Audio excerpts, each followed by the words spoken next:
seminar, which is the last of our series for this term, and we'll resume at the start of May for a half term of seminars. We tend to go throughout May and then wind down in June. And I'll introduce David, our speaker, more fully, but I was about to give an introduction, but then Stephen just handed me this, which is a piece by Patrick Greenfield, the journalist in The Guardian, nominating his climate hero for this week. And he's nominated David, and he says, the former acting UN biodiversity chief is by no means the most famous David of the UK environmental world, but through his tireless commitment to multilateralism, knowledge of the UN processes and passion for life on Earth, he was a vital driving force during his time at the Convention on Biological Diversity, constantly pushing governments to make good on their promises. His replacement, Astrid Shoemaker, has very big boots to fill. So that's a pretty good way to introduce our speaker today. Just to add to that, David's been, we were just talking, David's been directly involved with the CBD since 1999, but also had earlier engagement in its development going all the way back to 1991. So in terms of a history of understanding the global architecture of biodiversity governance and where it's come from, his unparalleled knowledge and experience of that. And we're also fortunate that since he's retired from the UN, he's moved to Oxford, and he is a visiting fellow with us in the Leverhulme Centre for Nature Recovery. And so we see him around most weeks in the Oxford space. So also you do feel very welcome to engage with him and reach out to him about some of the things you hear today and beyond, and hopefully he'll be with us for many more years to come. So with that, thank you, David, and over to you. Well, thanks very much, Yavinder, and thanks to all of you for coming this afternoon. It's particularly nice to see some old friends here, Sandra Diaz, another visiting fellow here, but of course, former co-chair of the IPBES Global Assessment. Michael, where's Michael? He was here a little while ago. Anyway, and some friends, Tony and others from the CBD Secretariat as well. Yeah, have been involved with the CBD for a very long time, starting in 1991 when I was working for an NGO and attending some of the negotiating sessions, and then joining the Secretariat in 1999. So been to most of the COPs, not all 16, but a few climate COPs as well. Now, does this work? How does...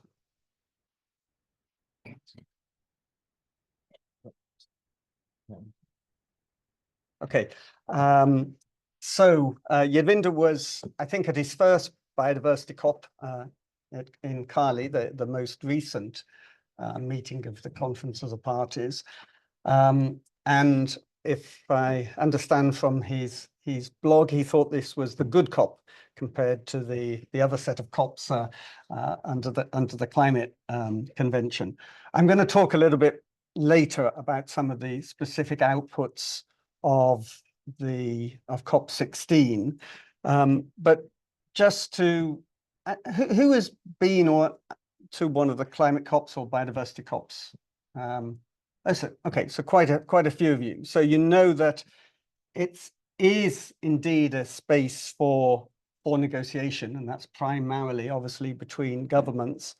But it's also a space for sharing of information, showcasing implementation, for networking. And aside from what's happening in the official area, what's called the blue zone, in recent COPs, there's also been a lot of activities organized by the host country. You can see here the Zona Verde, the green zone.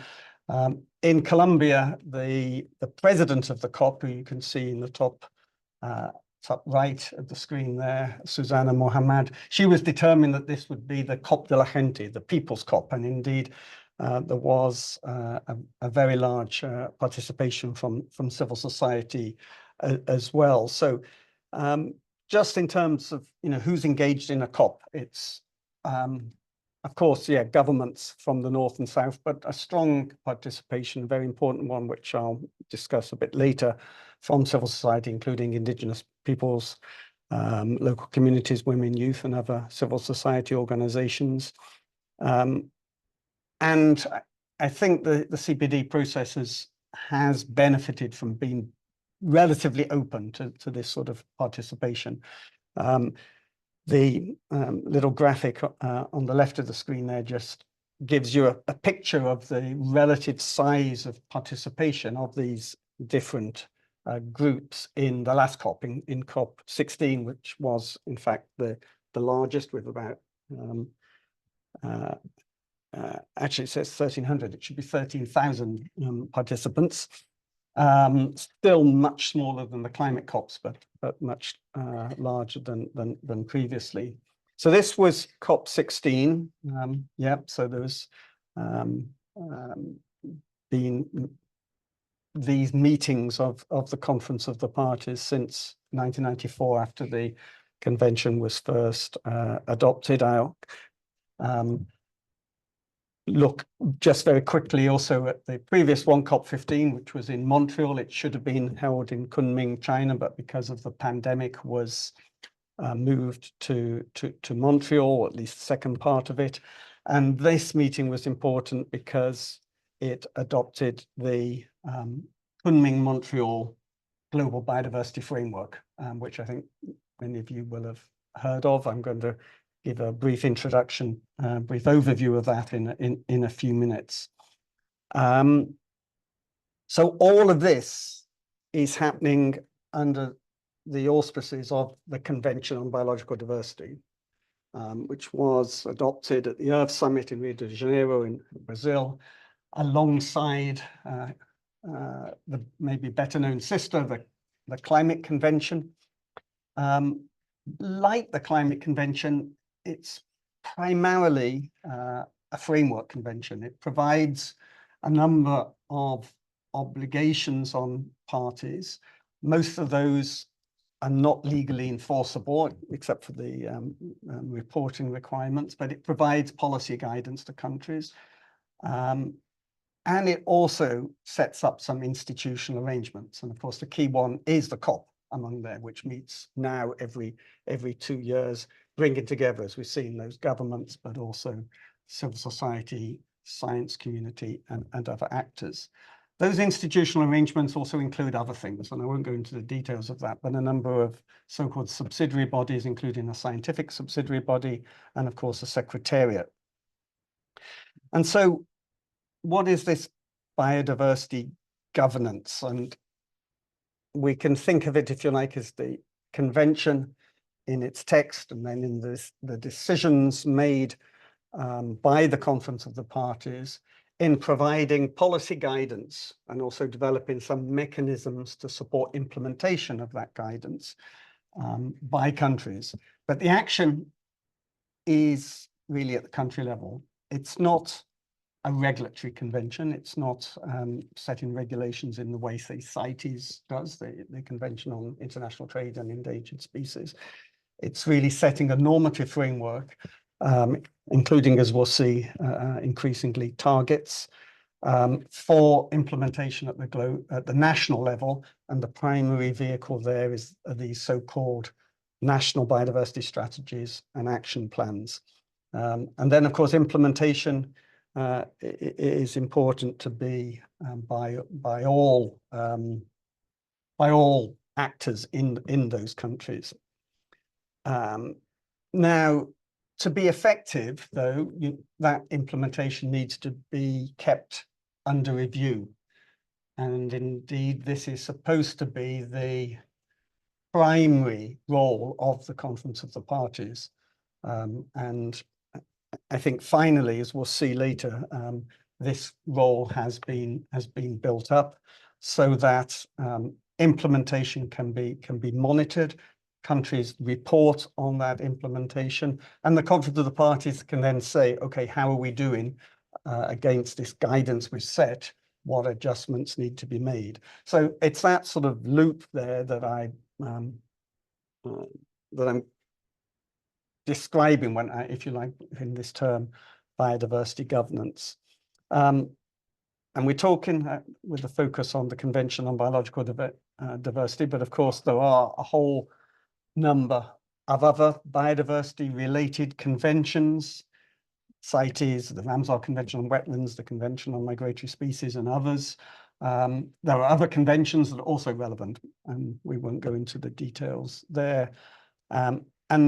We've also seen these issues in recent years also now mainstreamed and integrated across the UN system through the 2030 Agenda for Sustainable Development and the Sustainable Development Goals. So putting all that together, this is the sort of picture that we have, if you like, of given an overview of what I mean by this global biodiversity governance, with now this Kunming-Montreal global biodiversity framework, pretty much as the center of something that's trying to bring all the actors together to provide a global framework that's relevant, not only for the CBD, the Convention on Biological Diversity, but for all of the other instruments as well. So that was quite a long introduction. I'm now going to talk a little bit to give you an overview for those that are less familiar with the Kunming-Montreal Global Biodiversity Framework, then look back at some of the evolution that's taken place under the convention in the past, and then look at the role of science in developing the global biodiversity framework and the general evolution of the convention, and then finally come back at the end and look at some of the next steps. What's next? So this Kunming-Montreal Global Biodiversity Framework, it's represented by this logo with the representing the 23 targets. So each of these little, whatever they are, these little shapes represents one of the 23 targets for 2030 that were negotiated and are part of that framework. And this logo is meant to emphasize that this really needs to be looked at as a whole.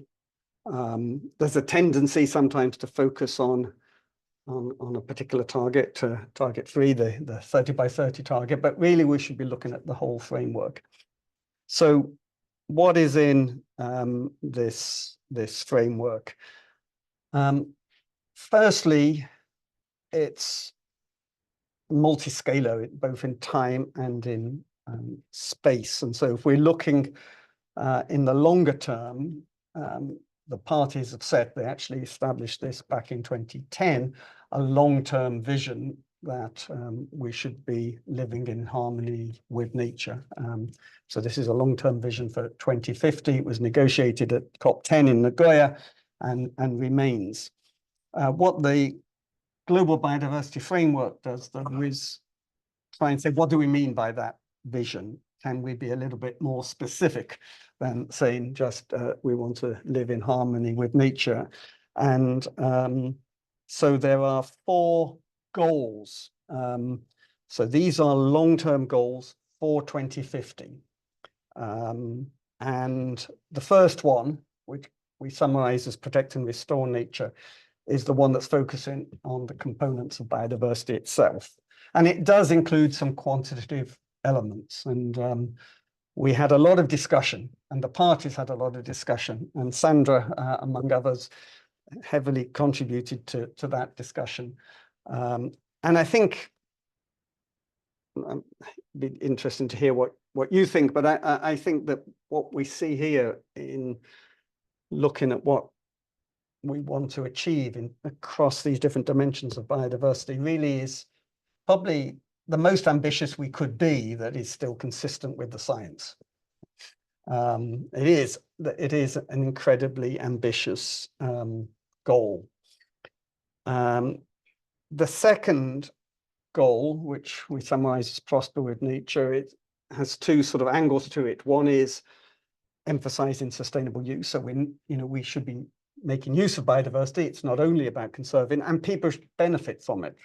And in particular, this idea of nature's contributions to people, a concept championed again by Sandra, but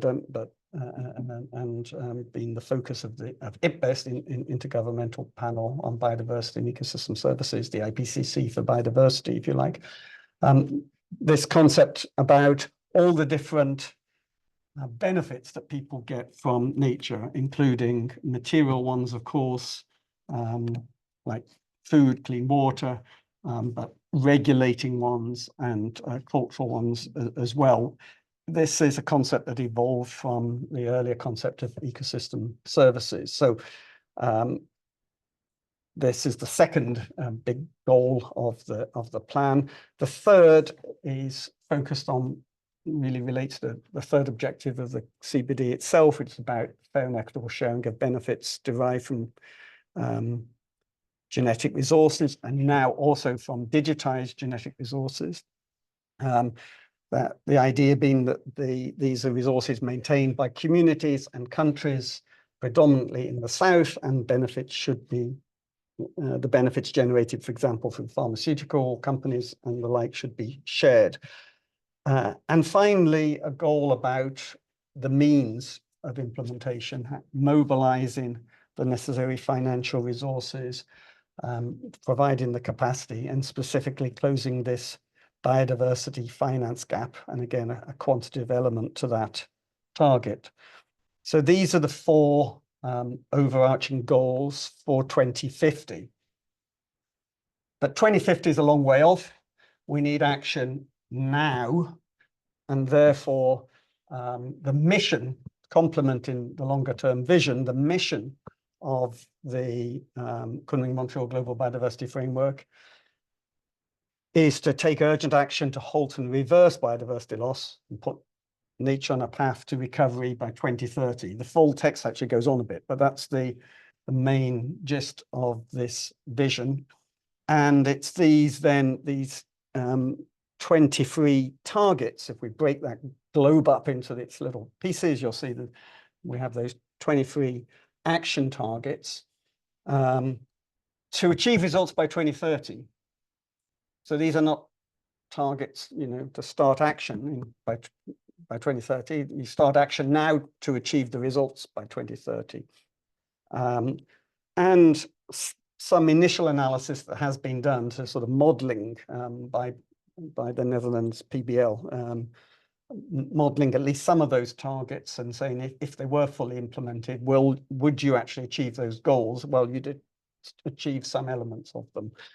So there is some coherence in that plan. So we don't have time to go through all 23 targets. I'll highlight just these four just to give you an idea of the scope of them. So I mentioned earlier this green one, number 3, so-called 30 by 30 target is the one that everyone's heard of, I think, to conserve 30% of lands, waters and seas by 2030 through protected areas or through indigenous recognition of indigenous territories or other means.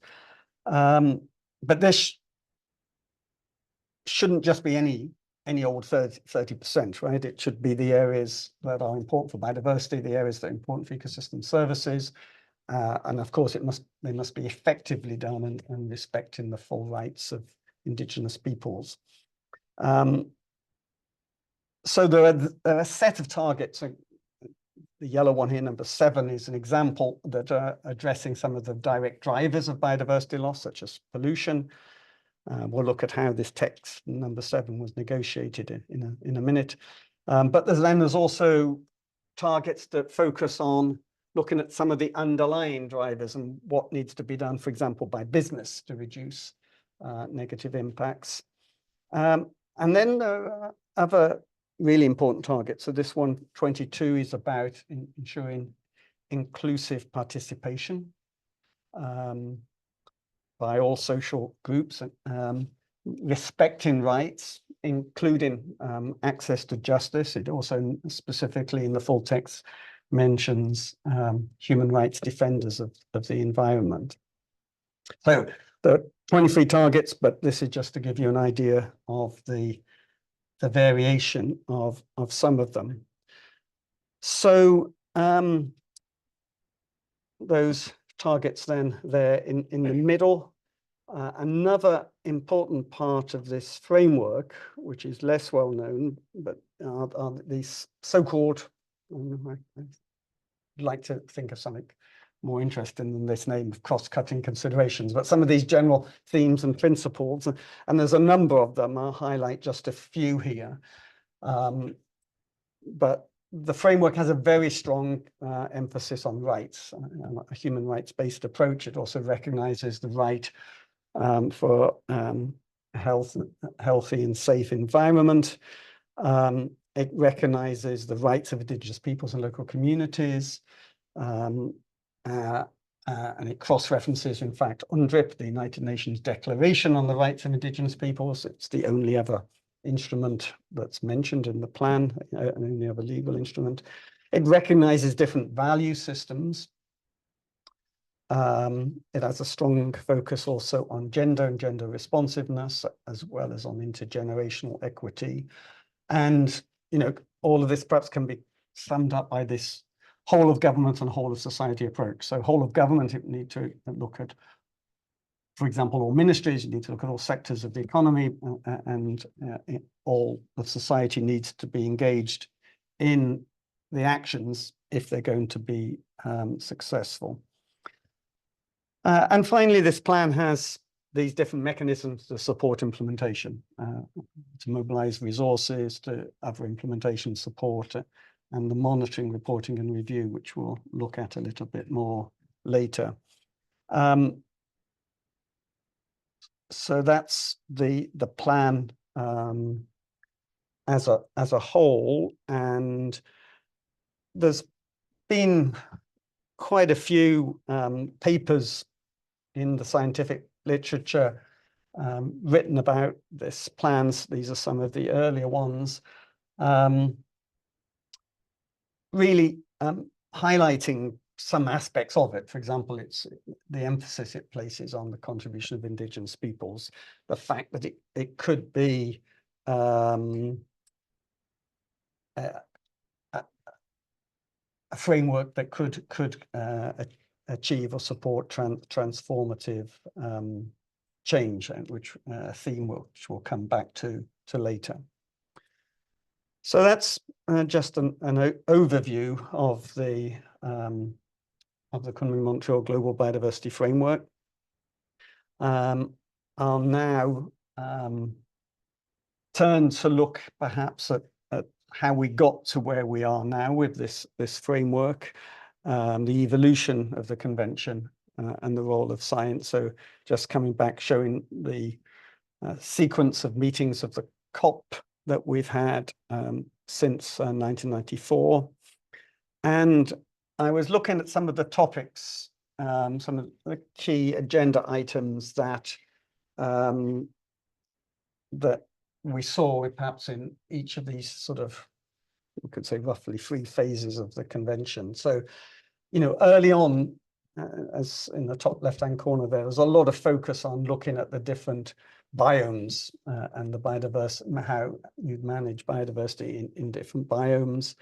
There was also an early focus on biosafety, access and benefit sharing, some of these other things like technology transfer. Early on, this concept of the ecosystem approach, and including the importance of adaptive management. Of course, looking at all 3 objectives of the convention, sustainable use and access and benefit sharing, an initial focus perhaps on protected areas in a more conventional sense. And then we've seen other issues be discussed over time.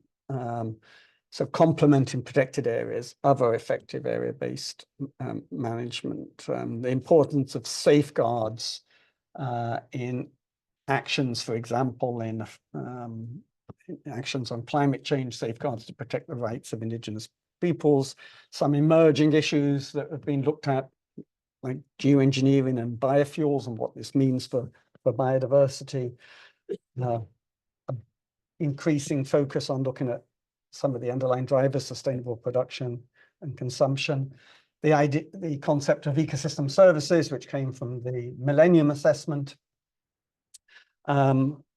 issues around biodiversity and health, that have come up. And then, more recently, we're seeing a whole range of other issues as well. Bigger focus on the rights-based approaches, complementing conservation strategies such as protected areas with recognition of indigenous territories, this concept of nature's contributions to people that I mentioned before, and so on. So we've seen a general movement, I would say, from really a more sort of what you could call a more conservationist approach, looking more and more at mainstream, looking at the direct and indirect drivers of biodiversity loss. And perhaps some of the key concepts that have emerged on this over this time are listed here. So I mentioned the ecosystem approach, which was something that was identified very early, looking at different principles of ecosystem management, and the idea of ecosystem services and its evolution as nature's contributions to people, balancing different ideas about the values of biodiversity. So from the intrinsic, we conserve biodiversity because we love biodiversity. There was a shift early on, correlated with the emergence of the idea of ecosystem services to a much more instrumental focus. So looking at the benefits, almost with an economic lens, that these that the services and biodiversity provides to people, and that now complemented also by this third dimension of looking at the relational aspects of biodiversity in people, with not people as part of nature, informed very much by indigenous worldviews as well. And so, yeah, I think we've seen a strong role of science, but also of traditional knowledge. And as we've gone forward in this time, we've had more and more focus on the drivers of biodiversity loss and addressing the drivers of biodiversity loss more directly. The direct drivers, the obvious ones: land use change, climate change, pollution, invasive alien species, and overuse of species and other aspects of biodiversity. But now also looking at the underlying drivers of biodiversity loss and the sectors behind them. There's been an evolution on the use of outcome-oriented targets. So this started really with a COP-16 with the Global Strategy for Plant Conservation. It became integrated into the General Strategic Plan. It was highlighted very much at COP-10 for the Aichi biodiversity targets, and now, of course, in the Kunming-Montreal Global Biodiversity Framework. And matching that and following that has been an attempt to have a more consistent use of indicators so that you can have more robust monitoring. And there's also been increased awareness, I think, among the parties of the value of scenarios and models. And we'll give some examples of that in a moment.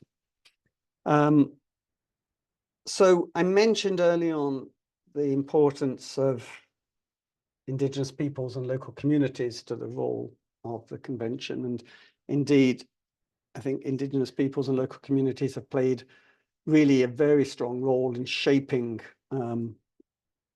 the convention and also the Kunming-Montreal Global Biodiversity Framework. And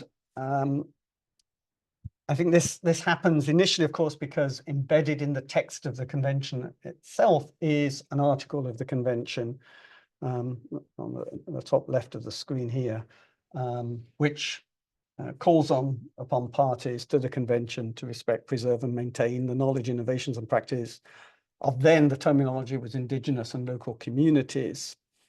And soon on, COP3 already Tony was the secretary of the meeting that established the decision was made to establish a dedicated working group. So that means a group of all the parties, all the member states of the convention, with enhanced mechanisms of participation of Indigenous peoples and to focus on these issues. So that was established in 1996. I think its first meeting was in Seville in 2000. And it developed a whole program of work on this area, which, among other things, generated a whole set of guidelines on protecting the rights of Indigenous peoples and rights over their traditional knowledge and over their territories and sacred sites and the like. And these have been quite important part, I think, of international law. At the same time, of course, there's been evolution outside the convention on this area in the UN with the development of the UN Declaration on the Rights of Indigenous Peoples, which has got now fairly close, well, increasingly close to universal support. There is the United Nations Permanent Forum on Indigenous Issues of the that meets in New York, that has called upon further strengthening of work on this issue under the convention.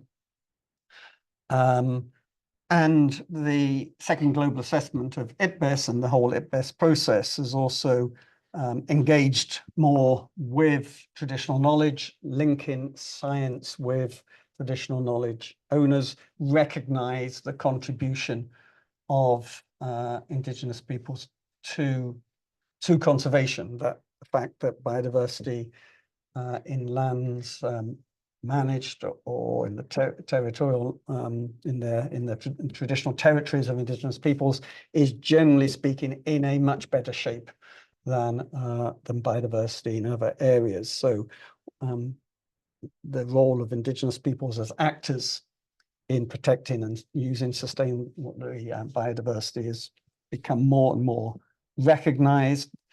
And this, I think, is very much reflected in the GBF, in the Kunming-Montreal Global Biodiversity Framework. And it was evident, I think, at COP-15 in Montreal, that this was much more broadly recognized than previously. And in fact, then in the last COP-16, in Cali, the governments agreed to formalize this working group, which had met on an ad hoc basis, into a permanent subsidiary body with further likely with further in rights for participation of Indigenous peoples and local communities. So that was established last October, and it will now have its first meeting in October this year. So Indigenous peoples and local communities, an important role. But of course, many other groups, what the UN calls major groups, are also play an important role. We've seen an increased role of business and finance organizations over the years, seen an increased role of subnational entities, including cities, in fact, in the development of a whole plan on that, and of course of the scientific community, which I'll focus in on in a moment. And of course, all of these groups, and with the Secretariat and the media, all play their role in this multilateral process, right? So here in the center, the three pictures in the center here, if you like, is sort of views of the formal negotiations, right? In the big plenary halls in the middle, but then also in these sort of more intense contact groups where, yeah, the negotiators are in more direct hand-to-hand combat over the text. and in very informal groups as well in terms of resolving that text. And so it's definitely the governments that are at the center of this process. The role of COP presidents and of their teams, and working with the Secretariat and working with other leaders in the from among the parties and others, is also really important. So at the top there, you see the presidents of COP 14, 15, and 16, respectively: Yasmin Fouad from Egypt, Huang Guangzhou from China, and Susanna Muhammad from Colombia. They all played very proactive roles in getting agreement at these meetings. But then, you know, everyone else, the so-called observers, also play an important role, as do individual delegates, in providing information, in trying to improve the quality of the texts that are there, in the case of Indigenous peoples, women's groups and others, in defending their rights and advocating for the sort of changes that they think are needed. So this is, this sums up, if you like, this multilateral process, which I find quite amazing, that you know, through this sort of process you can get thousands, or 10,000, well, some governments maybe 3,000 delegates from 180 or so countries that are present. Usually there's 180, 181, and 182 countries of the 196 possible members present, to actually agree everything by consensus. Well, maybe we can talk a little bit later how that happens. But focusing a little bit now on the science side and the inputs that scientists can make and do make. So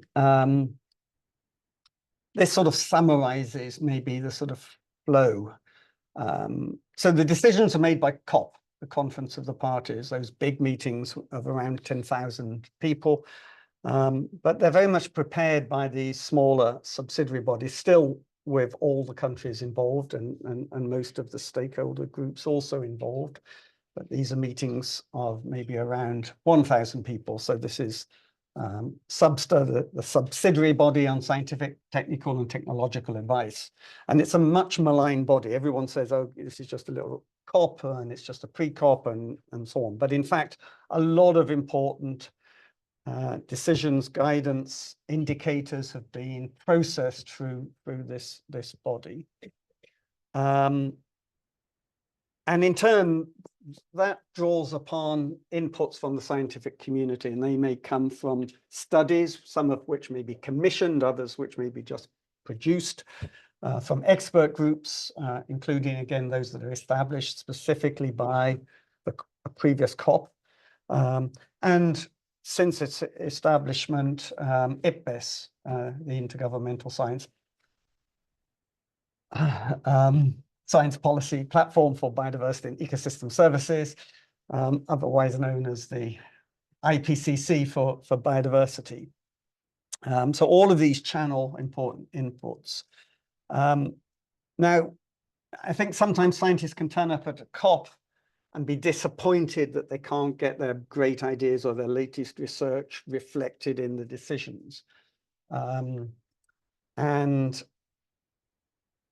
they can have an influence, and they do have an influence, and they certainly did have an influence, particularly, I think, at COP-15. But it's generally too late to get new stuff into this process at the COP. You've got to start at this end. And so there's a lag there. Of course, some of the things that you may be discussing in a COP, in a side event, or in a discussion, or in a panel, may then spark some interest and feed through this process and be taken up at a later COP. But this is one thing to bear in mind. Now, has science made an impact on the CBD? I mean, I think, probably I am biased, but I think very much so. I think the convention has been a science-based convention. The Kunming-Montreal Global Biodiversity Framework itself, this is, the text from the text of it. It seeks to respond to essentially the challenges set out in the IPBES global assessment and in the convention's own global biodiversity outlook, which contains an analysis of the progress towards the previous strategic plan, the Aichi targets. And, a lot of the elements of that global assessment inform then the structure of the GBF, the fact that you need to look at the direct drivers, the underlying drivers, the fact that you need to look at these multiple values, legitimized consideration of these multiple values. The categorization of direct drivers was used directly. So there was a lot of material that finds its way in the Global Biodiversity Framework because I think of the IPBES global assessment, because in the IPBES process, like in the IPCC process, it's developed by scientists, but then the summary is endorsed by governments, by policymakers. So if it's in there, then it's much easier then to use that in the negotiations. But if we take a step step back, I think we see also this whole idea of halting and reversing and putting nature on a path to recovery, bending the curve. This very much came from the scientific community, of course, working, I think, closely with the conservation NGOs. So this paper by the late Georgina Mace and colleagues in Nature Sustainability sort of set the challenge of can we bend the curve as sort of idealized in this colored multiple graphs here, which was produced, I think, by WWF. And then Michael and other colleagues developed this paper, Bending the Curve of Terrestrial Biodiversity. These are some results from that paper, which were then reproduced in the Global Biodiversity Outlook, demonstrating the feasibility of bending the curve, but also of the challenges of that and the fact that you needed an integrated approach. So it wasn't enough just to invest in the traditional conservation actions. So that you do that and you do it with high ambition and you do it well, it will take you from the red lines to the blue lines, but not enough really to bend the curve. To do that, you need to be working with agriculture, you need to be addressing climate change, you need to be working with all the sectors. And so this very much, I think, influenced the understanding of what is possible, what represents high ambition, and then what it means in what in the breadth of the actions that would be needed to do that. And that work, of course, builds on work over decades of work on looking at trying to monitor progress for the earlier strategic plan, that was the Aichi targets, and earlier work on scenarios. I mentioned earlier this one target 7.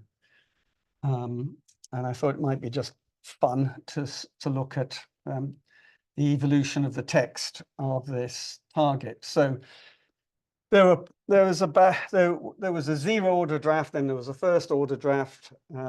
So there was a zero order draft produced in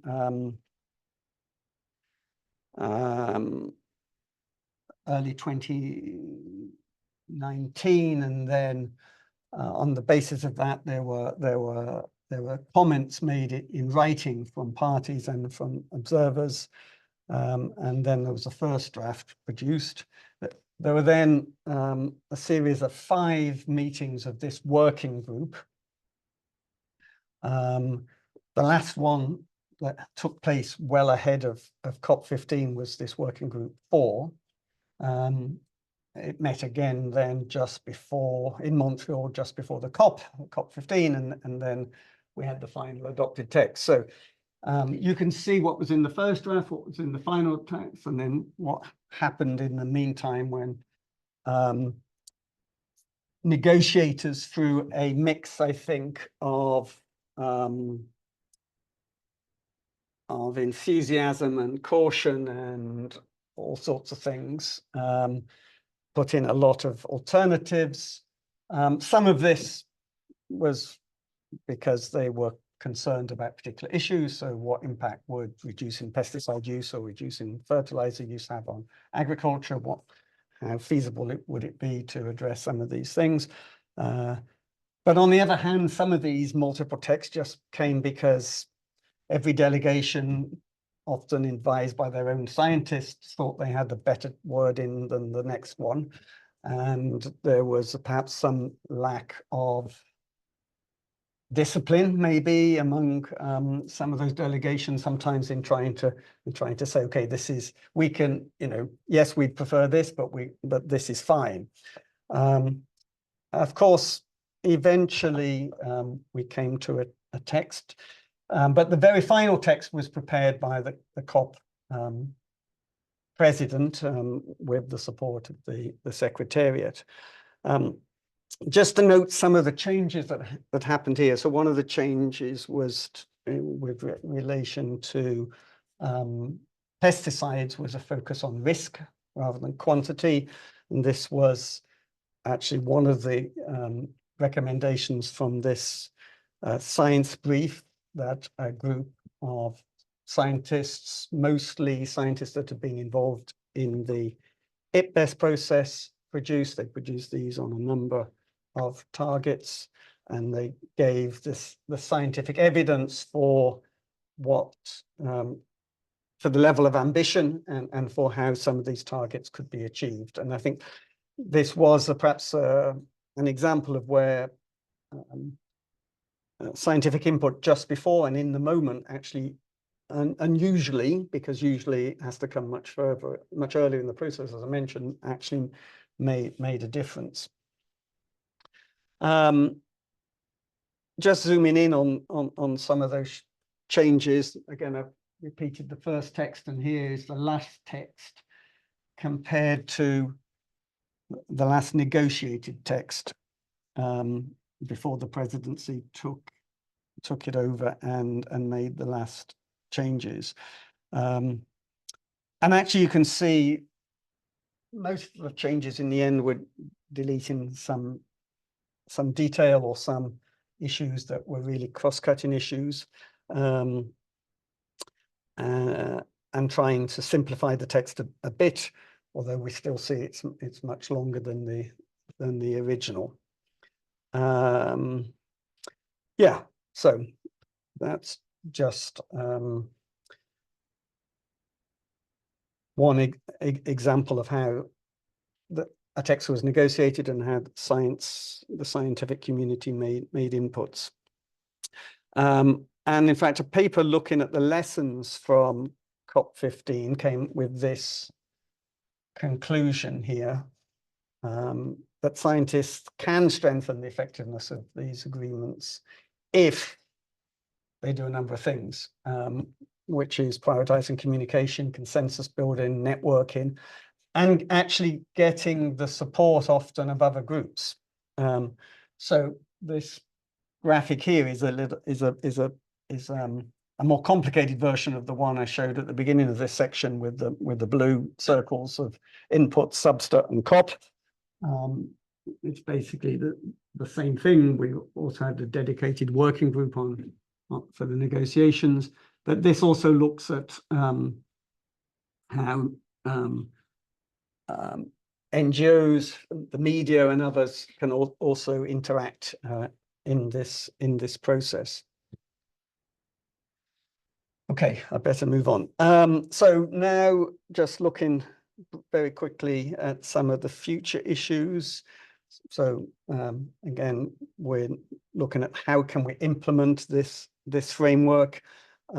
Just to repeat this slide again, we're really going to be looking at what happens with implementation and then the review of that implementation, which is due to take place at the next COP-17 in Armenia in October or so 2026. So that's just to recap that.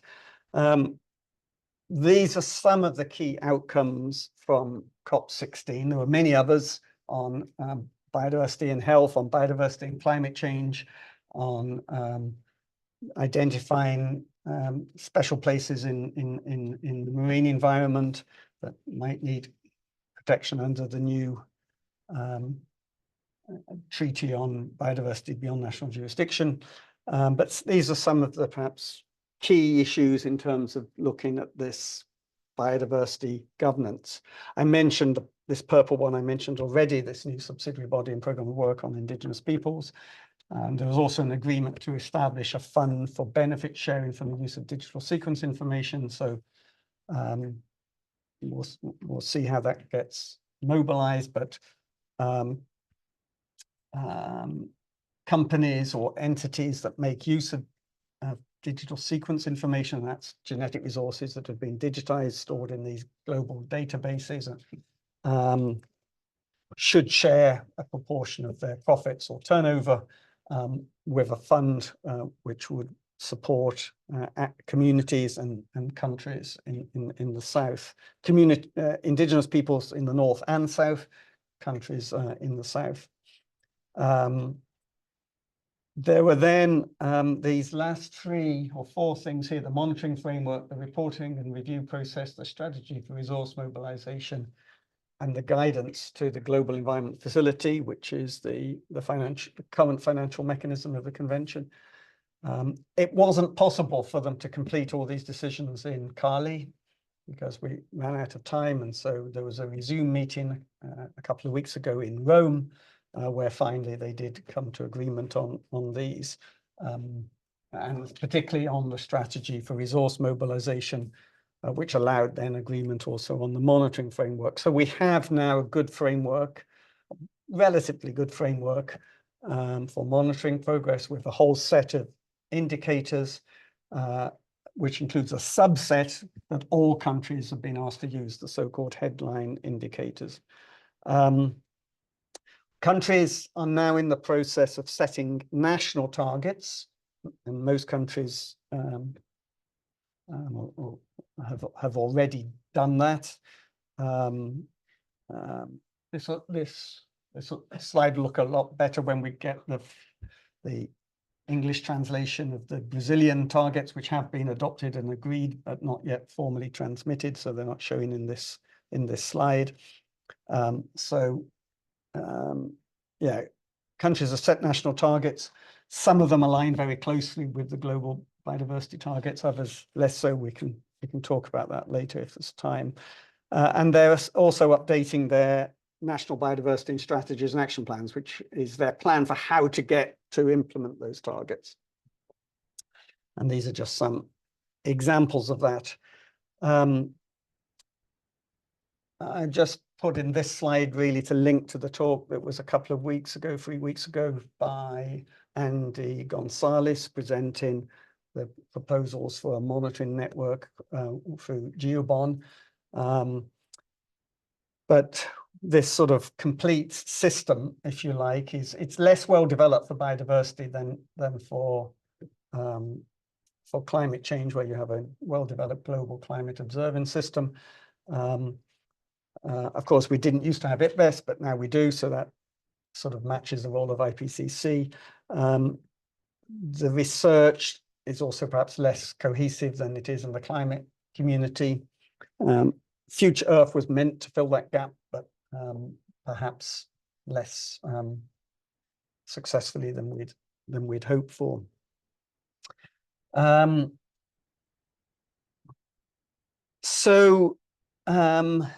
The next COP, as I say, COP-17, will be looking at assessing where we are. So looking at, and hopefully we'll have some scientific work which will model what would happen, what a baseline scenario without action would be, what we would get if we implement these national targets and the national NBSAPs, which are analogous, if you like, to the NDCs under the Climate Convention, and then what is actually where would we get, which would probably be less than that if we really scrutinize the actions that have been put in place to address those national targets, and then of course compare that with what is needed for the full implementation of the GBF to identify this sort of gap. So that's what will be coming up at COP-17. There's a lot that the scientific community can do to contribute to that. And then finally, I just want to mention one of the two most recent IPBES assessments, the IPBES assessment on the underlying causes of biodiversity loss and transformative change, because I think it points to some of the discussions, perhaps some of the difficult discussions that are going to have to take place in the future. So I think this was really quite a groundbreaking assessment. It brought together a larger participation, I think, of social scientists. I mean, the global assessment already did, but there was a whole larger number and more species of social scientists involved in the transformative change assessment than others. And it started looking at some of these really difficult issues at the underlying causes of biodiversity loss. So it identifies these three areas, right? Disconnection from and domination over nature and people, linked to colonialism, the concentration of wealth and power. We've seen quite a few displays of that in recent weeks, I think, and the prioritization of short-term individual and material gains. So the need to look much more on consumption. And it identifies, among other things, a number of strategies, some of which, I think the GBF is beginning to do some of these to varying degrees. So particularly looking at number one and some aspects of number two, and perhaps beginning to address, but it probably would need to really step up efforts on 3, 4, and 5 in particular. So that's it. I mean, just summing up, I just have these 4 words. I think we have seen, I think, some successful approaches of multilateralism. And it's necessary. It's not sufficient to deliver the changes we need to see, but it can help do that. The broad participation of different sectors of society, of all sectors of society, is paramount if we're going to be successful. Science must play a strong role, and I think there'll be further calls on the scientific community to provide analysis to help implementation move forward. And finally, it's really important that there's a clear vision and a determination to focus on an outcome. And so that's, in a sense, That's in the essence of these global targets and goals, but also I think the determination of those involved in the process to get towards a result. So thank you. I should have also thanked my colleagues that I've worked with over many years in the CBD Secretariat, in the scientific community, and indeed among many other communities globally. Happy for questions.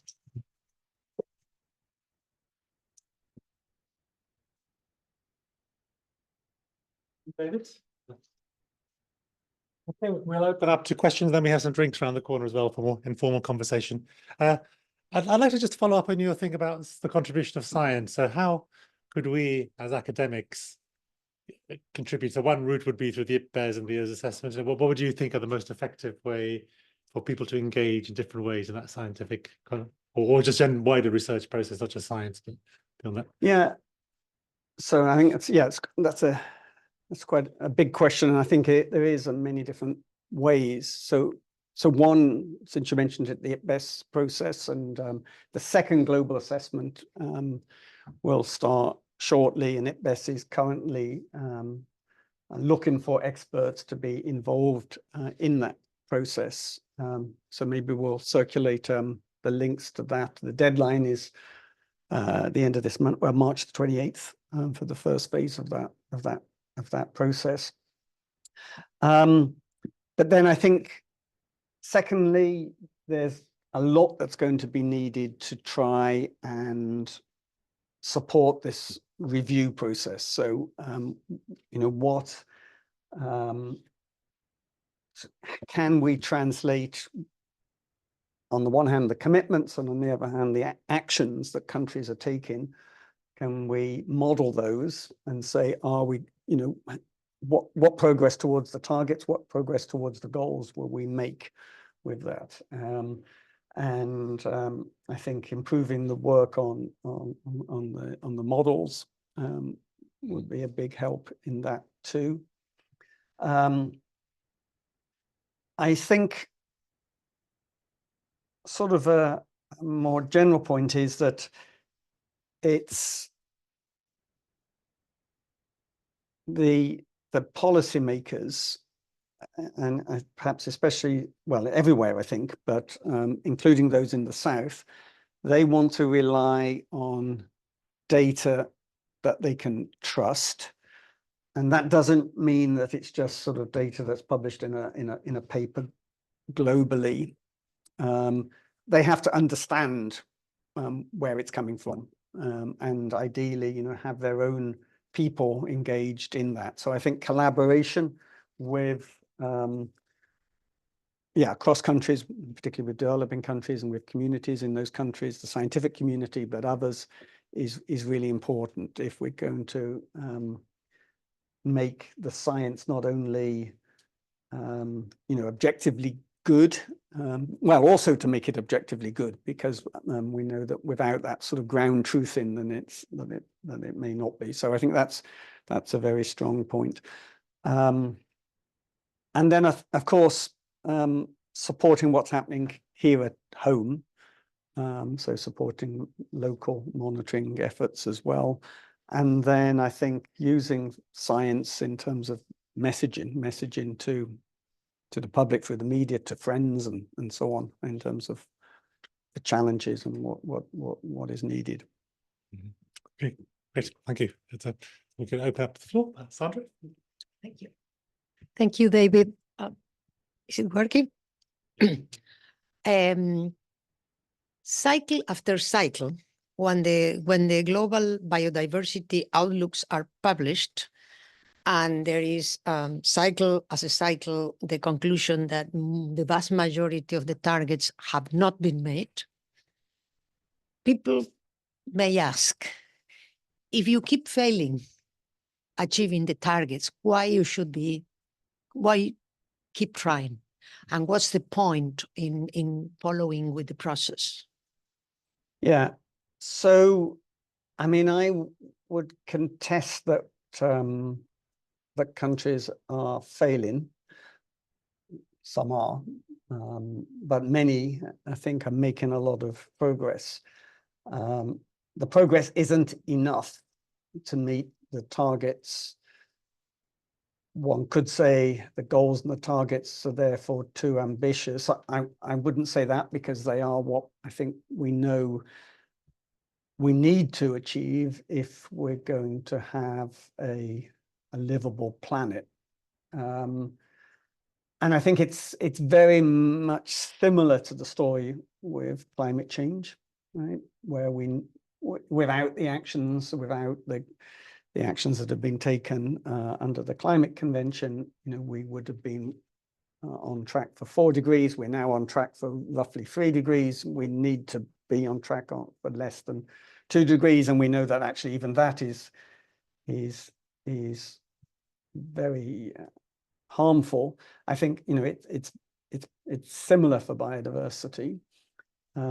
We have made progress, so we didn't fully meet any of the targets, and I think it was important that there was an honest assessment last time of the progress that was made and not made. But there was, some progress made, and I think it's important then to look at where progress was made, and learn from that. And I think a couple of lessons, spring to mind there. So one is coming back to this target 3 and this 30 by 30. Actually, the targets last time were 17 by 20, and we got very close to that. We got, around 16% protected areas on land. The other target for marine areas last time was 10 by 20, in other words, 10% of marine areas. And for areas within countries' jurisdiction, they surpassed that target on paper. And I believe we could quite easily meet the 30% target.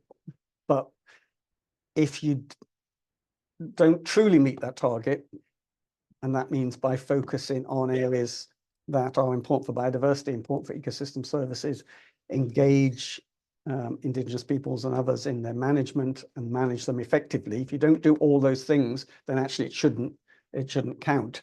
And I think in our messaging on the 30 by 30 target, we need to be very, very clear. Otherwise, we'll repeat the same mistake, that we'll meet the headline, but not actually protect a lot of biodiversity that way. The other sort of lesson I would have is, looking at the policies to reduce deforestation in the Brazilian Amazon. And you can see quite clearly that if you put policies in place, as the first Lula government did, then you have massive reductions in deforestation. When you stop implementing those policies or implement opposite policies, then you get reversal. And when you implement those policies again, you get progress. So, if you do take the actions, it works. And I think that has to be the key message, that, hopefully the scientific community can help to demonstrate as well.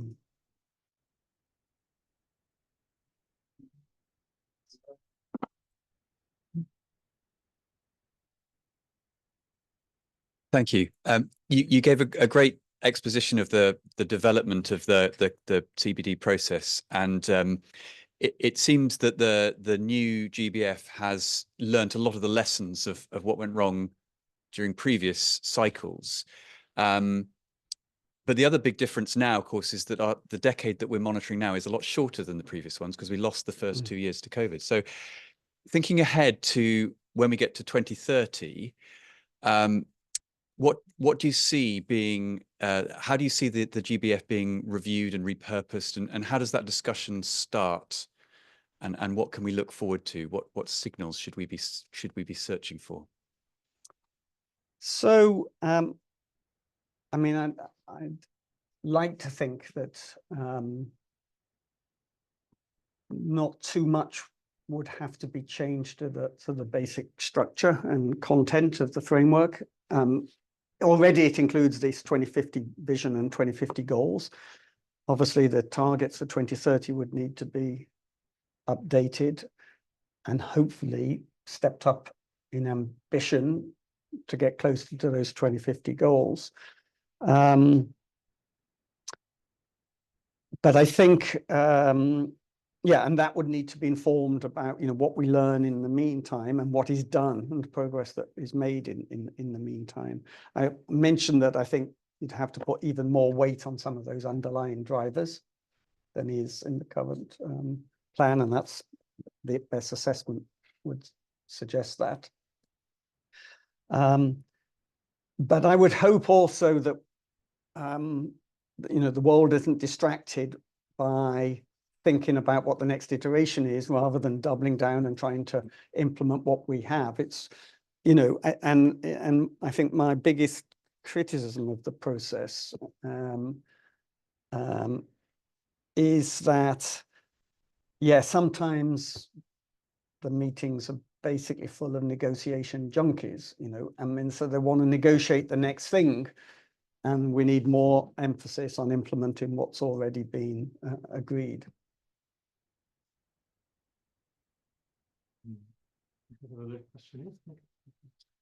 Yeah, I was just wondering. Sorry, it's just Thank you. I was wondering, based on your experience having gone through the negotiation process many times, what is your thought process or thinking when you decide whether to concede on a point versus reach a point of compromise versus really advocate for your stance or the stance of your delegation? What is your kind of thought process there? Right. So, I mean, I did attend COP-16.2, the recent meeting in at the end of February as part of the UK delegation. But of course, most of my time I've been in the Secretariat, so I haven't,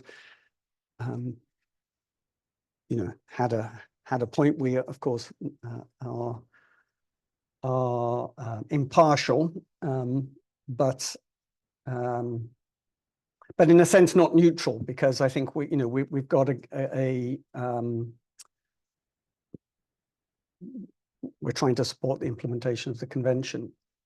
So when we were supporting the COP-15 president, the Chinese presidency in Montreal for COP-15 on preparing that final text, for instance, there was a real effort to maximize the ambition consistent with the science, and some delegations wanted high ambition in some areas, others wanted high ambition in other areas, and maybe you saw this as a bit of a trade-off. And so we basically, and the presidency basically developed a text which was high ambition on both sides, and trying to think what is the ambition that could be agreed. And it's interesting because if you'd asked one side or the other, would you accept this or would you accept that, probably they wouldn't have done individually, but when it was a package, they did.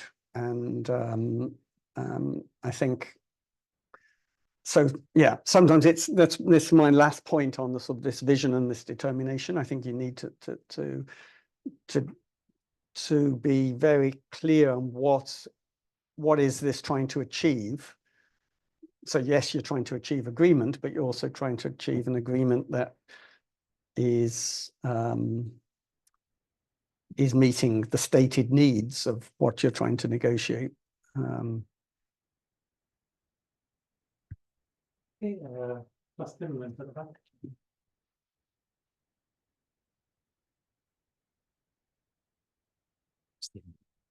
Thank you, David. I'm really pleased you put that last slide up on the sort of transformational scenario slide, and I've got three questions that sort of come out from that. One, do you believe there's any chance of meeting our goals unless we take this particular report and the findings of this report seriously? Two, how can we as a community and the CBD perhaps and others actually communicate better? Because I think this is the most important report IPBES has done from my perspective that nobody's ever heard of.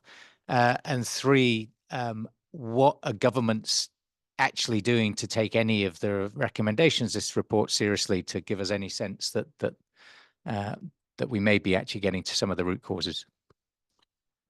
Yeah, so those are really good questions, and I agree with your middle point there that this is perhaps the most important report that no one's ever heard of. And coming back to Vinda's first question about what can the scientific community do, I think one of the things is try and translate, promote, dissect, work on this report and in terms of what it might mean. I think it's a very significant assessment. It's perhaps less tangible than some of the others in terms of what can be done. And so I think more work by the academic community to promote understanding of what this means. The earlier drafts of this assessment were even more stark and perhaps would have been politically unpalatable. This report in the end was approved, right? It was negotiated line by line. The summary for policymakers was discussed line by line and was approved by the members of IPBES, which is most countries. Now, I think the fact that governments have signed up to a report with these conclusions is of itself newsworthy, yet there was almost no news about this. I discussed with one journalist of one prominent paper in this area, and she said, "Oh, we didn't think there was anything new in it." I mean, maybe this is obvious in a sense, but the fact that all the governments of the world have signed off on this report, I think, is pretty epic. And yeah, we need to work on it. Can we achieve the goals without this? I don't think so. Can we make progress towards the goals? Yes.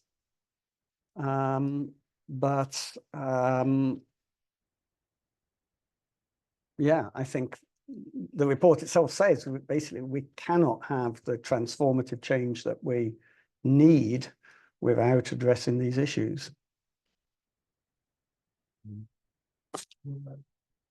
Thank you so much for that comprehensive talk. And actually, just on this slide around the underlying causes, I do think it's quite huge that countries can sign up to recognize A, B, and C in itself. But at the same time, you mentioned earlier, there's a increase in business and financial institutions' participation, hence influence in these negotiation processes. And when we see outcomes like in Target 19, where we need to scale up finance, and it's private finance as well, blended finance, funds, bonds, swaps, all sort of new instruments coming online. Not all of those would guarantee that it doesn't exacerbate A, B, and C in terms of increasing wealth and power specifically. And I think that's an issue of us sometimes looking at diagnosing issues from a very transformative lens, but providing very piecemeal policy solutions. But do you think negotiation processes like the CBD would ever be able to agree consensus-based outcomes that would address underlying causes like this? Well, I mean, firstly, the governments in IPBES have approved this report. So, well, translating that into the sort of more policy normative language of a convention would be an additional challenge. But I think that may be the sort of discussions that have to take place as we prepare for the update of the Global Biodiversity Framework in 2030. And to be in that position, I think certainly there needs to be a lot more discussion, right? yes, in the academic community, but I think ultimately by people, you know, there needs to be yeah, more socialization, I think, of these results. Yeah, there's one more. We'll take two more here. Let's help you, and then we'll do. Okay, thank you. I wonder if you would like to share more about the Kunming's, the GBF, about the indigenous knowledge recognition, and how does it emphasize with the to transform the tacit knowledge to the codified knowledge, and how they transform the knowledge production, dissemination, and circulation in this agenda. Thank you very much. Yeah, not sure how well I can answer that question. I mean, I think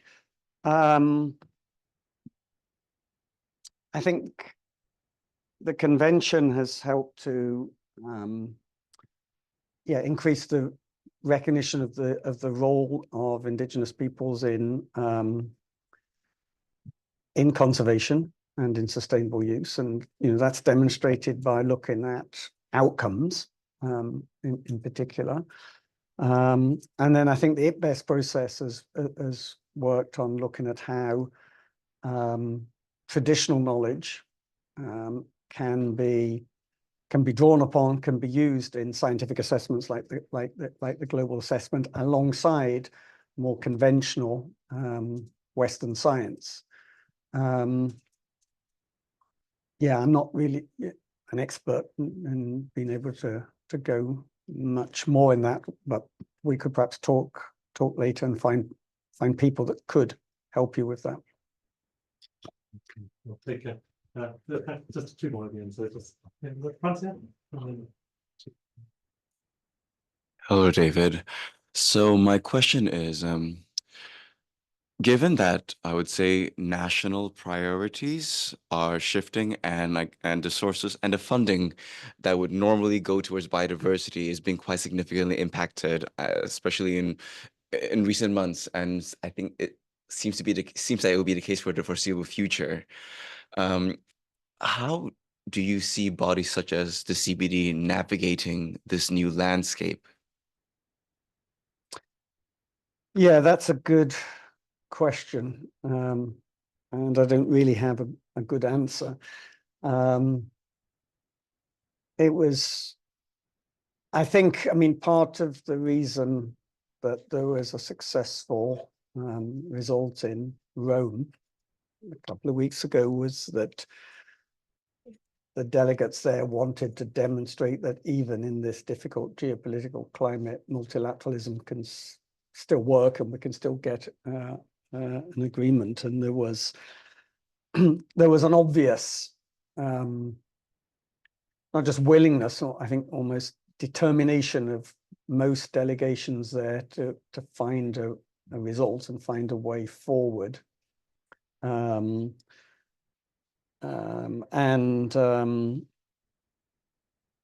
So on the one hand, you know, that's good. On the other hand, perhaps, you know, in finding that way forward, they left a lot of questions in terms of resource mobilization unanswered, or to be answered over the next 2 and 4 years.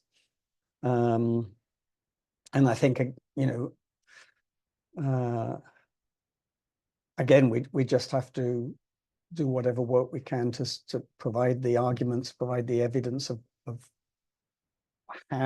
why, you know, funding is needed, and how it may be raised. And and recognize, and I think the comment made earlier, that, you know, there isn't going to be a magic solution from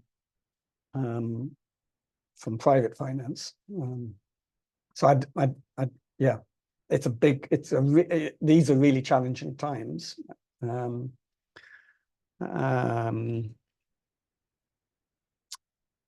I think, yeah, we have to continue to make the case, and also, you know, look for what can be done through drawing upon all sorts of funding and mainstreaming actions. So progress can still be made, but it is more challenging. Thank you. Okay. Thanks so much for the great talk. So some of the challenges that we've seen implementing the convention and kind of tackling perhaps all, the SDGs is that these issues are often seen and tackled in silos, right? And so we saw the other IPBES report, the Nexus assessment report is kind of encouraging us to tackle these issues more in tandem. And at COP-16.2 in Rome, there was a piece an agenda item that passed on cooperation. So I guess, and cooperation, it could be amongst the three Rio conventions, with the UNFCCC, the UN CBD, but also with other conventions such as CITES and the SDGs more broadly. And so I guess I was just curious to hear, maybe your thoughts on the cooperation item that passed, its importance, kind of maybe opportunities, challenges for this cooperation, also hopes for the future. Of course, what I've heard is that sometimes, maybe the secretariats would love to collaborate more, but it needs to be a party-driven process. So there are kind of some different challenges put forward by parties for reasons that they may not want to kind of link these processes too closely, and maybe obviously not in these words, but ends up keeping them a bit more siloed. So yeah, just interested in your thoughts on that. Yeah. So yeah, I think that decision on cooperation was important. Also, the decisions that were taken already in Cali on biodiversity and climate change, which was quite an important step forward, and on, for instance, biodiversity and health, were important as well. I think I'm quite hopeful that the COP30 meeting in Belém will further strengthen these understanding on these linkages. And I think, it was perhaps with COP30 in Belém in mind that there was quite a good agreement on biodiversity and climate change in Cali. So, I mean, this is really about, I think, on the one hand, making sure that, well, obviously we need to be aware of the impacts of climate change on biodiversity in terms of biodiversity conservation, but also the contribution of nature-based solutions to both mitigation and adaptation. I think there's a lot to do on awareness raising, also more broadly on the importance of biodiversity for adaptation in particular. But at the same time, also, of course, guarding against investment in nature-based solutions. And maybe there's a problem with the word solution because it's not going to solve the whole problem. So that this doesn't detract from the importance of reducing emissions from fossil fuels at the same time. And then, of course, managing the difficult trade-offs around biofuels and things like that. But I think we are seeing increasing joint action, if you like, on climate and biodiversity. I think we need to see obviously a lot more in terms of the food sector. And then I think there has been a lot of advances, I think, in public understanding and of the importance of biodiversity for health lately, and that's also particularly useful. Great. I'm going to have one final cheeky question. I'll keep it short. There's in the public, there's widespread cynicism about the convention process and the COP, so more towards the climate convention, which gets much more news, and you can always predict the news headlines after each COP and what's going to happen. If you took a time machine back to the 90s and were designing an architecture for conventions, what do you think were the lessons you've learned over these decades about how could this work better, perhaps make more progress, perhaps be more attractable to the public? Yeah, I mean, would we have, negotiated 3 separate conventions on biodiversity, climate, and desertification? Certainly building in stronger linkages would make sense. On the other hand, given the breadth and the complexity of all of those, I could see that could also be challenging. So I think, I mean, the main lesson from the CBD side, I think, would be to have tried to